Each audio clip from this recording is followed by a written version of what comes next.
Francis Mwijuche agambira abashyira hamwe korogu ngo President Yoweri Museveni akabashagikana sente z'urukwengana miliyoni 30 ezibakoze isoko shakara.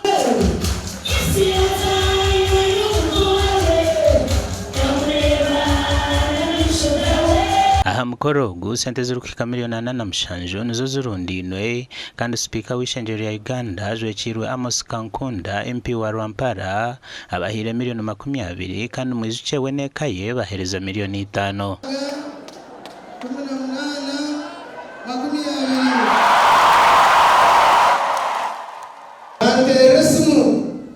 State House President Museveni agaragaza abanyabwejo amabati ushakara kashoro umweko wandushaba ngo teza account sito miliyoni 30 ngoko bakanyagurisha kaba miliyoni zinga 30 utuzdeho ndashikeje omukorogo gwishyirwe nkuyanja y'abantu muri ba MP okurwombicwe kabitari mwe na bimwe yabizire kushagika Mwijuche hakombeke kereziyeji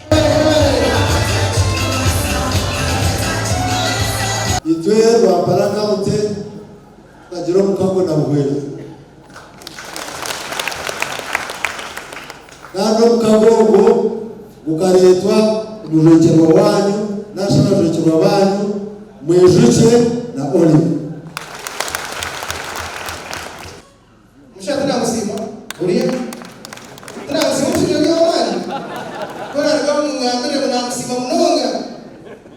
karo ngambere uri mukundira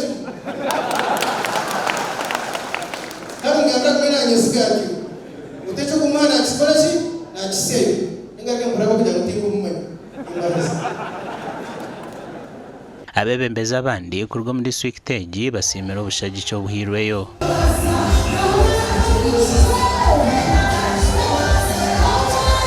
wewe unakumbuka Mwijuche wewe unakumbuka cyo wakora kuka ujekerezia wewe acho kubanza noni wewe turasenya gabatuje tsimu ahabarukundo kugira ngo kuheshe tujimanyano nemwe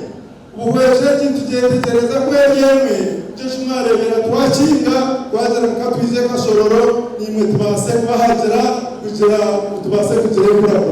Omugandi parisha ya Nyakasura umudayosize ya Fort Portal yari hakuronda billioni z'urukurenga 2 yo kureba ngo yatahwira muzori yo murembe kandi omurumogo gwebembiro bwana mukuru John Paul Murangi. Parisha ya Nyakasura ya Fort Portal Diocese nezunanzwe hacweke cha Mayoro omuri Kitagwenda hamwe n'ecweke cha Irimia omuri Banda kandeji ekatongozibwaho mwaka gwa 2013 eji inamakerezi ya 25 kandi omukwenda kwetungura eriyo neronda sente z'urukurenga mu billioni 2 okombeke kerezia.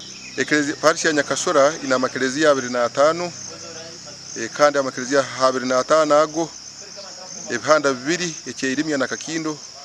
byambarara kidiocese bwite nibirorererwa Fort Portal Diocese kandi ekerezia itkombeke enu biyochu yayo rundi mbalira yayo neja kuombekwa billioni 2 nekichweka